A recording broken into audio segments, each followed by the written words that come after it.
The Iliad of Homer. Book 19. Achilles is reconciled with Agamemnon, puts on the armor which Vulcan had made him, and goes out to fight.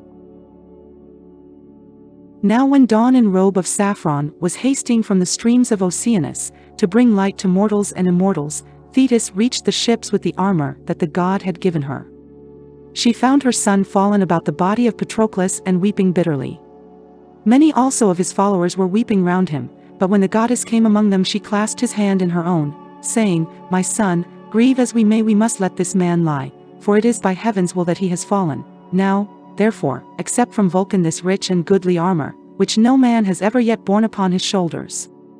As she spoke she set the armor before Achilles, and it rang out bravely as she did so. The Myrmidons were struck with awe, and none dared look full at it, for they were afraid. But Achilles was roused to still greater fury, and his eyes gleamed with a fierce light, for he was glad when he handled the splendid present which the god had made him. Then, as soon as he had satisfied himself with looking at it, he said to his mother, "Mother, the god has given me armor, meet handiwork for an immortal and such as no one living could have fashioned. I will now arm, but I much fear that flies will settle upon the son of Menoetius and breed worms about his wounds, so that his body, now he is dead, will be disfigured and the flesh will rot." Silver-footed Thetis answered, "My son, be not disquieted about this matter. I will find means to protect him from the swarms of noisome flies that prey on the bodies of men who have been killed in battle. He may lie for a whole year, and his flesh shall still be as sound as ever, or even sounder. Call, therefore, the Achaean heroes in assembly, unsay your anger against Agamemnon, arm at once, and fight with might and main." As she spoke she put strength and courage into his heart, and she then dropped ambrosia and red nectar into the wounds of Patroclus, that his body might suffer no change. Then Achilles went out upon the seashore, and with a loud cry called on the Achaean heroes. On this even those who as yet had stayed always at the ships, the pilots and helmsmen, and even the stewards who were about the ships and served out rations, all came to the place of assembly because Achilles had shown himself after having held aloof so long from fighting. 2 sons of Mars, Ulysses and the son of Tydeus, came limping, for their wounds still pained them. Nevertheless they came, and took their seats in the front row of the assembly. Last of all came Agamemnon, king of men, he too wounded, for Coon son of Antenor had struck him with a spear in battle. When the Achaeans were got together Achilles rose and said, "Son of Atreus, surely it would have been better alike for both you and me, when we two were in such high anger about Briseis, surely it would have been better, had Diana's arrow slain her at the ships on the day when I took her after having sacked Lyrnessus. For so, many an Achaean the less would have bitten dust before the foe in the days of my anger. It has been well for Hector and the Trojans, but the Achaeans will long indeed remember our quarrel. Now, however, let it be, for it is over. If we have been angry, necessity has schooled our anger. I put it from me, I dare not nurse it forever, therefore, bid the Achaeans arm forthwith that I may go out against the Trojans, and learn whether they will be in a mind to sleep by the ships or no. Glad, I ween, will he be to rest his knees, who may fly my spear when I wield it." Thus did he speak, and the Achaeans rejoiced in that he had put away his anger. Then Agamemnon spoke, rising in his place, and not going into the middle of the assembly. "Danaan heroes," said he, "servants of Mars, it is well to listen when a man stands up to speak, and it is not seemly to interrupt him, or it will go hard even with a practiced speaker, who can either hear or speak in an uproar. Even the finest orator will be disconcerted by it. I will expound to the son of Peleus, and do you other Achaeans heed me and mark me well. Often have the Achaeans spoken to me of this matter and upbraided me, but it was not I that did it. Jove, and fate, and Erinyes that walks in darkness struck me mad when we were assembled on the day that I took from Achilles the meed that had been awarded to him. What could I do? All things are in the hand of heaven, and folly, eldest of Jove's daughters, shuts men's eyes to their destruction. She walks delicately, not on the solid earth, but hovers over the heads of men to make them stumble or to ensnare them. Time was when she fooled Jove himself, who they say is greatest whether of gods or men, for Juno, woman though she was, beguiled him on the day when Alcmena was to bring forth mighty Hercules in the fair city of Thebes. He told it out among the gods saying, "Hear me, all gods and goddesses, that I may speak even as I am minded. This day shall an Eileithyia, helper of women who are in labor, bring a man-child into the world who shall be lord over all that dwell about him who are of my blood and lineage. Then said Juno, all crafty and full of guile, you will play false, and will not hold to your word. Swear me, O Olympian, swear me a great oath, that he who shall this day fall between the feet of a woman, shall be lord over all that dwell about him who are of your blood and lineage. Thus she spoke, and Jove suspected her not, but swore the great oath, to his much ruing thereafter. For Juno darted down from the high summit of Olympus, and went in haste to Achaean Argos, where she knew that the noble wife of Sthenelus son of Perseus then was. She being with child and in her 7th month, Juno brought the child to birth, though there was a month still wanting, but she stayed the offspring of Alcmena, and kept back the Elethui. Then she went to tell Jove the son of Saturn, and said, Father Jove, Lord of the lightning, I have a word for your ear. There is a fine child born this day, Eurystheus, son to Sthenelus the son of Perseus, he is of your lineage, it is well, therefore, that he should reign over the Argives. On this Jove was stung to the very quick, and in his rage he caught Folly by the hair, and swore a great oath that never should she again invade starry heaven and Olympus, for she was the bane of all. Then he whirled her round with a twist of his hand, and flung her down from heaven so that she fell onto the fields of mortal men, and he was ever angry with her when he saw his son groaning under the cruel labors that Eurystheus laid upon him. Even so did I grieve when mighty Hector was killing the Argives at their ships, and all the time I kept thinking of Folly who had so baned me. I was blind, and Jove robbed me of my reason. I will now make atonement, and will add much treasure by way of amends. Go, therefore, into battle, you and your people with you. I will give you all that Ulysses offered you yesterday in your tents, or if it so please you, wait, though you would fain fight at once, and my squires shall bring the gifts from my ship, that you may see whether what I give you is enough. And Achilles answered, Son of Atreus, king of men Agamemnon, you can give such gifts as you think proper, or you can withhold them, it is in your own hands. Let us now set battle in array. It is not well to tarry talking about trifles, for there is a deed which is as yet to do. Achilles shall again be seen fighting among the foremost, and laying low the ranks of the Trojans. Bear this in mind each one of you when he is fighting.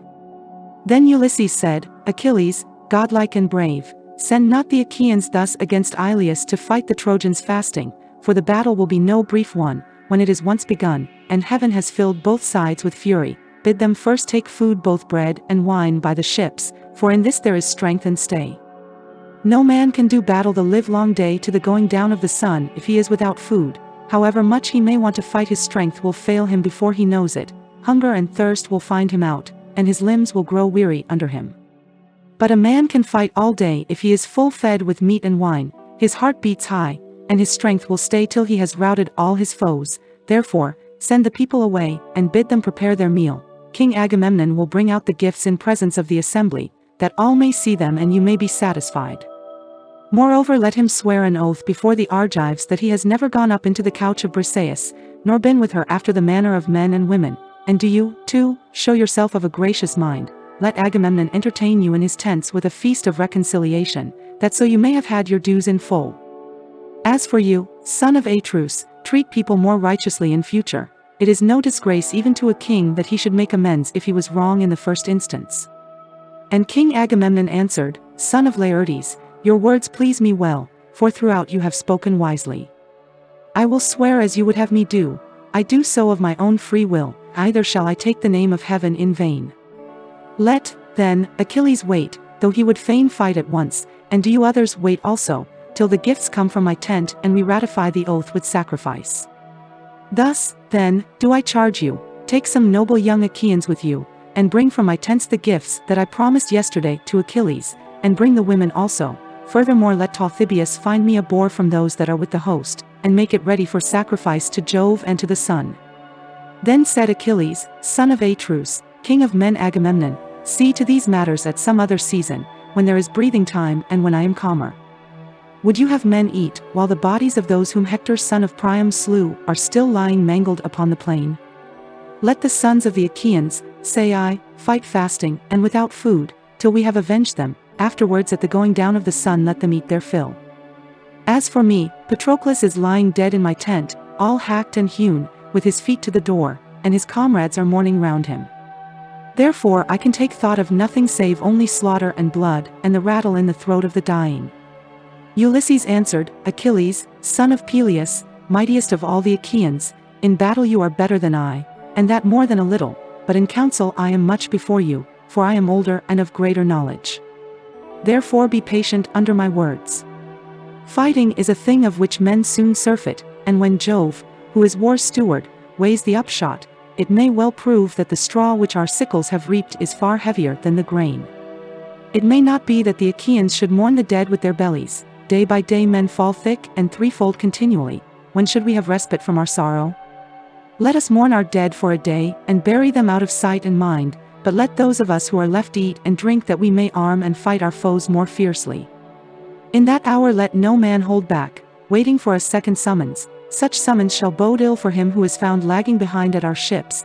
Let us rather sally as one man and loose the fury of war upon the Trojans. When he had thus spoken he took with him the sons of Nestor, with Meges son of Phyleus, Thoas, Marians, Lycomedes son of Creontes, and Melanippus, and went to the tent of Agamemnon son of Atreus. The word was not sooner said than the deed was done. They brought out the 7 tripods which Agamemnon had promised, with the 20 metal cauldrons, and the 12 horses. They also brought the women skilled in useful arts, 7 in number, with Briseis, which made 8. Ulysses weighed out the 10 talents of gold, and then led the way back, while the young Achaeans brought the rest of the gifts, and laid them in the middle of the assembly. Agamemnon then rose, and Talthybius, whose voice was like that of a god, came to him with the boar. The son of Atreus drew the knife which he wore by the scabbard of his mighty sword, and began by cutting off some bristles from the boar, lifting up his hands in prayer as he did so. The other Achaeans sat where they were all silent and orderly to hear the king, and Agamemnon looked into the vault of heaven and prayed saying, I call Jove the first and mightiest of all gods to witness. I call also earth and sun and the Erinyes who dwell below, and take vengeance on him who shall swear falsely, that I have laid no hand upon the girl Briseis, neither to take her to my bed nor otherwise, but that she has remained in my tents inviolate. If I swear falsely, may heaven visit me with all the penalties which it metes out to those who perjure themselves. He cut the boar's throat as he spoke, whereon Talthybius whirled it round his head, and flung it into the wide sea, to feed the fishes. Then Achilles also rose and said to the Argives, Father Jove, of a truth you blind men's eyes and bane them. The son of Atreus had not else stirred me to so fierce an anger, nor so stubbornly taken Briseis from me against my will. Surely Jove must have counseled the destruction of many an Argive. Go, now, and take your food that we may begin fighting. On this he broke up the assembly, and every man went back to his own ship. The Myrmidons attended to the presents, and took them away to the ship of Achilles. They placed them in his tents, while the stablemen drove the horses in among the others. Briseis, fair as Venus, when she saw the mangled body of Patroclus, flung herself upon it and cried aloud, tearing her breast, her neck, and her lovely face with both her hands. Beautiful as a goddess she wept and said, Patroclus, dearest friend, when I went hence I left you living, I return, O prince, to find you dead, thus do fresh sorrows multiply upon me one after the other. I saw him to whom my father and mother married me, cut down before our city, and my 3 own dear brothers perished with him on the selfsame day. But you, Patroclus, even when Achilles slew my husband and sacked the city of noble Mynes, told me that I was not to weep, for you said you would make Achilles marry me, and take me back with him to Phthia. We should have a wedding feast among the Myrmidons. You were always kind to me, and I shall never cease to grieve for you. She wept as she spoke, and the women joined in her lament-making as though their tears were for Patroclus, but in truth each was weeping for her own sorrows. The elders of the Achaeans gathered round Achilles and prayed him to take food, but he groaned and would not do so. I pray you, said he, if any comrade will hear me, bid me neither eat nor drink, for I am in great heaviness, and will stay fasting even to the going down of the sun. On this he sent the other princes away, save only the 2 sons of Atreus and Ulysses, Nestor, Idomeneus, and the knight Phoenix, who stayed behind and tried to comfort him in the bitterness of his sorrow, but he would not be comforted till he should have flung himself into the jaws of battle, and he fetched sigh on sigh, thinking ever of Patroclus. Then he said, Hapless and dearest comrade, you it was who would get a good dinner ready for me at once and without delay, when the Achaeans were hasting to fight the Trojans.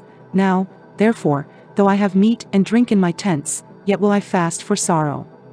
Grief greater than this I could not know, not even though I were to hear of the death of my father, who is now in Phthia weeping for the loss of me his son, who am here fighting the Trojans in a strange land for the accursed sake of Helen, nor yet though I should hear that my son is no more, he who is being brought up in Scyros, if indeed Neoptolemus is still living.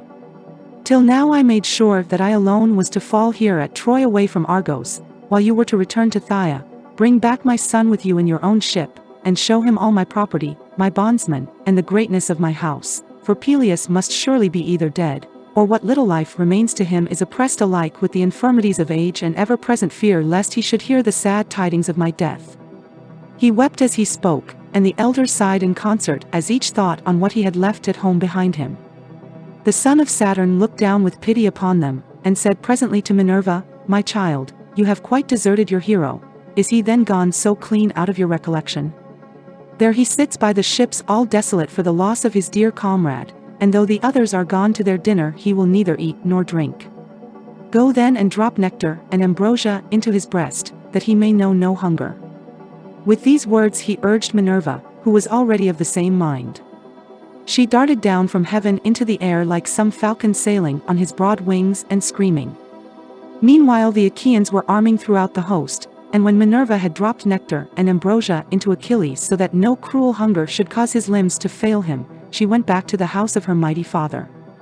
Thick as the chill snowflakes shed from the hand of Jove and borne on the keen blasts of the north wind, even so thick did the gleaming helmets, the bossed shields, the strongly plated breastplates, and the ashen spears stream from the ships.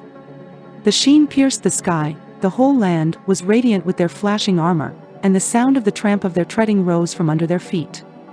In the midst of them all Achilles put on his armor, he gnashed his teeth, his eyes gleamed like fire, for his grief was greater than he could bear. Thus, then, full of fury against the Trojans, did he don the gift of the god, the armor that Vulcan had made him. First he put on the goodly greaves fitted with ankle clasps, and next he did on the breastplate about his chest. He slung the silver-studded sword of bronze about his shoulders, and then took up the shield so great and strong that shone afar with a splendor as of the moon. As the light seen by sailors from out at sea, when men have lit a fire in their homestead high up among the mountains, but the sailors are carried out to sea by wind and storm far from the haven where they would be, even so did the gleam of Achilles' wondrous shield strike up into the heavens. He lifted the redoubtable helmet, and set it upon his head, from whence it shone like a star, and the golden plumes, which Vulcan had set thick about the ridge of the helmet, waved all around it. Then Achilles made trial of himself in his armor to see whether it fitted him, so that his limbs could play freely under it, and it seemed to buoy him up as though it had been wings. He also drew his father's spear out of the spear stand, a spear so great and heavy and strong that none of the Achaeans save only Achilles had strength to wield it. This was the spear of Pelion ash from the topmost ridges of Pelion, which Chiron had once given to Peleus, fraught with the death of heroes. Automedon and Alcimus busied themselves with the harnessing of his horses. They made the bands fast about them, and put the bit in their mouths, drawing the reins back towards the chariot. Automedon, whip in hand, sprang up behind the horses, and after him Achilles mounted in full armor, resplendent as the sun-god Hyperion. Then with a loud voice he chided with his father's horses, saying, "Xanthus and Balius, famed offspring of Podarge, this time when we have done fighting be sure and bring your driver safely back to the host of the Achaeans, and do not leave him dead on the plain as you did Patroclus." Then fleet Xanthus answered under the yoke, for white-armed Juno had endowed him with human speech, and he bowed his head till his mane touched the ground as it hung down from under the yoke band. "Dread Achilles," said he, "we will indeed save you now, but the day of your death is near, and the blame will not be ours, for it will be heaven and stern fate that will destroy you. Neither was it through any sloth or slackness on our part that the Trojans stripped Patroclus of his armor, it was the mighty god whom lovely Leto bore that slew him as he fought among the foremost, and vouchsafed a triumph to Hector. We too can fly as swiftly as Zephyrus, who they say is fleetest of all winds, nevertheless it is your doom to fall by the hand of a man and of a god." When he had thus said, the Erinyes stayed his speech, and Achilles answered him in great sadness, saying, "Why, O Xanthus, do you thus foretell my death? You need not do so, for I well know that I am to fall here, far from my dear father and mother. None the more, however, shall I stay my hand till I have given the Trojans their fill of fighting." So saying, with a loud cry he drove his horses to the front.